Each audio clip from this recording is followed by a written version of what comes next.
जेव्हापासून मी ही केळ्यांची भाजी कोकणात खाल्ली तेव्हापासून ती माझी फेवरेटच झाली. तर आज मला बनवायची होती केळ्यांची भाजी. तर इकडे बघा अन्नूने पूर्ण पसारा खाली केलेला. तर हिला घ्यायला कोणच नव्हते घरामध्ये. परी आंघोळ करत होती, तिचे पप्पा तयारी करत होते, त्यांना बाहेर जायचं होतं.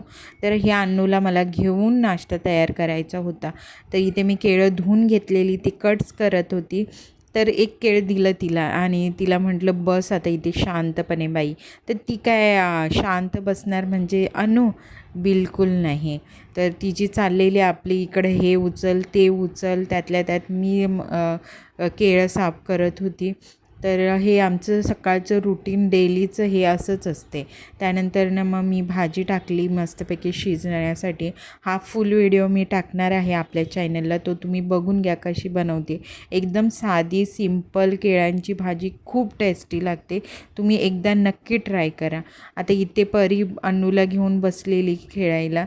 तोपर्यंत मी मिस्टरांना नाश्ता दिला, नाश्ता सगळा तयार केला आणि आम्ही नाश्ता वगैरे करून अन्नूला आंघोळ वगैरे घालून वॅक्सिन द्यायला निघालेलो.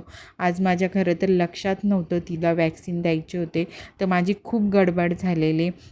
माझ्याकडे फक्त 15 मिनटं होते तिथे हॉस्पिटलमध्ये पोचण्यासाठी. डॉक्टर जाणार होते निघून.